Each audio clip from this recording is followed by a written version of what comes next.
हाय, जहाँ से हमने छोड़ा था अब वहीं से कंटिन्यू कर रहे हैं। ज़ीटा पोटेंशियल तक हमारी बात हो चुकी थी।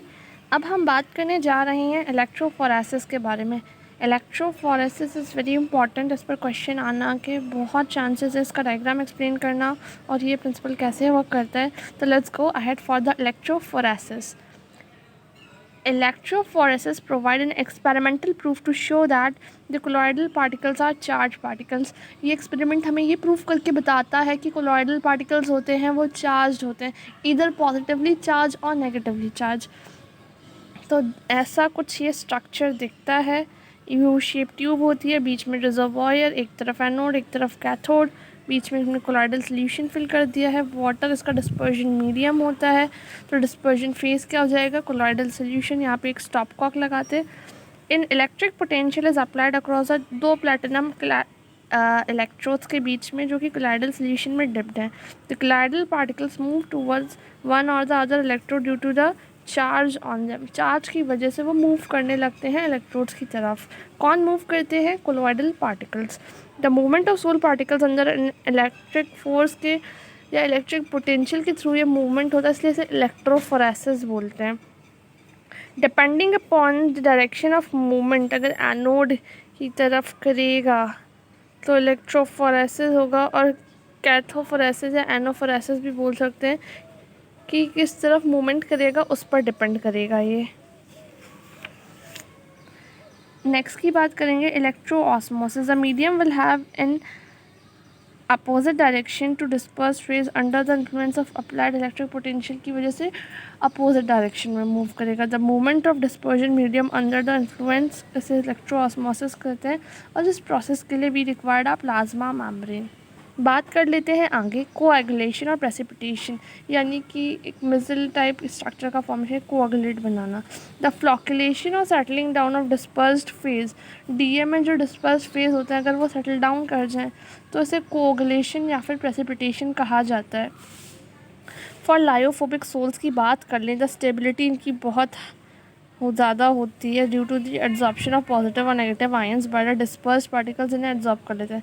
If somehow the charge is removed there is nothing to keep particles apart. ये सब एक साथ आ जाएंगे कि चार्ज की वजह से सेम चार्जेस होते हैं, एक दूसरे को रिपेल करते हैं, लेकिन जब चार्जेस रिमूव हो जाएंगे in such cases they form aggregate या फिर फ्लॉक्यूलेट बनाते हैं और सेटल डाउन हो जाते हैं under the action of gravity.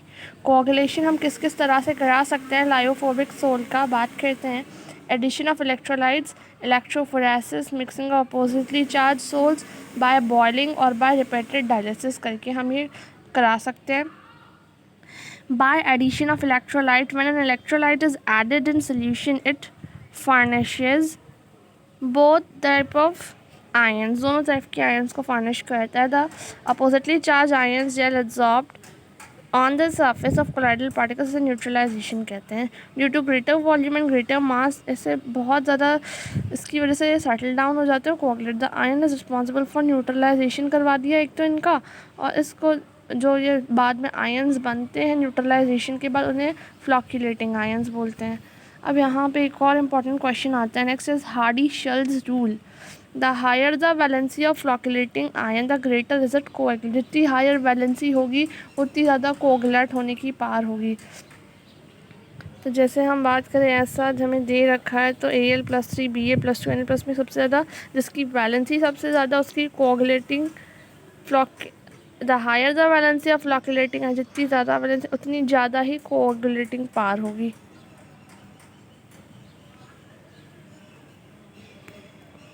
तो ये ऐसे हम ऑर्डर लगा सकते हैं। सोल जो नेगेटिव वाले दोनों के लिए सेम केसेस होगा, हायर वैलेंसी वाले की पावर ज़्यादा होगी। कौन सी पार की बात करें, कोएगुलेटिंग पार की। The minimum concentration of an electrolyte in million required cause precipitation 1 litre of sol in 2 hours से फ्लॉक्यूलेशन वैल्यू बोलते हैं। जिसकी फ्लॉक्यूलेशन कम होगी इसकी कोएगुलेशन पावर ज़्यादा होगी।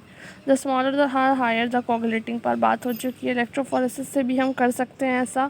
इसमें अपोजिट साइन की तरफ मूव करने लग जाते हैं पार्टिकल्स और कोएगुलेट हो जाते हैं।